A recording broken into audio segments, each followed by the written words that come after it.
রুই মাছ আর ডাঁটা দিয়ে এত মজার রান্নাটা না করলে অনেকটাই মিস করবেন। আমি রান্না করে খেয়েছি, অনেকটাই মজার। আর কিভাবে রান্না করলাম চলেন দেখে আসি। প্রথমত প্যানে দিয়ে দিচ্ছি পরিমাণ মতো তেল, তারপর আগেই কেটে ধুয়ে রাখা মাছগুলো এখানে দিয়ে দিচ্ছি।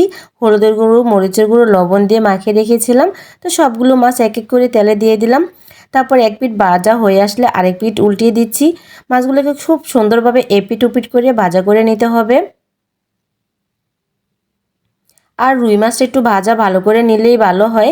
তারপর এই তো ফাইনালি সবগুলো মাছ খুব ভালোভাবে ভাজা হয়ে গিয়েছে। তারপর মাছগুলো এখন আমি উঠিয়ে নিচ্ছি।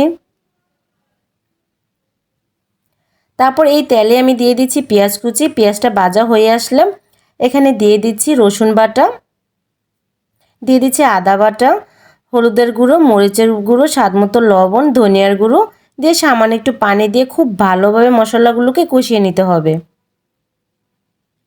তারপর এখানে দিয়ে দিচ্ছি কিছুটা কাঁচামরিচ। তারপর কষানো হয়ে আসলে এখানে আগে কেটে ধুয়ে রাখা ডাঁটাগুলো দিয়ে দিচ্ছি।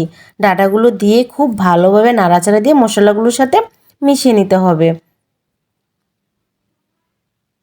তারপর এটাকে ঢাকা দিয়ে ঢেকে দিলাম। কষানো হয়ে আসছে। তারপর এখানে দিয়ে দিচ্ছি একটা টমেটো। টমেটোটা আপনারা দিলেও পারেন, না তো এটা স্কিপ করতে পারেন। আমার কাছে ভালো লাগে সেজন্য টমেটোটা দিয়ে দিলাম।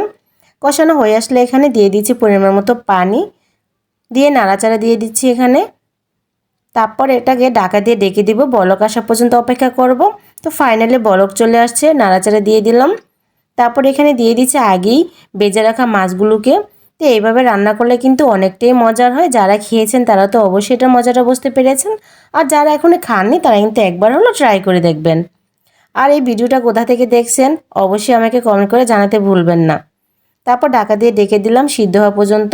তো ফাইনালি রান্নাটা হয়ে গিয়েছে।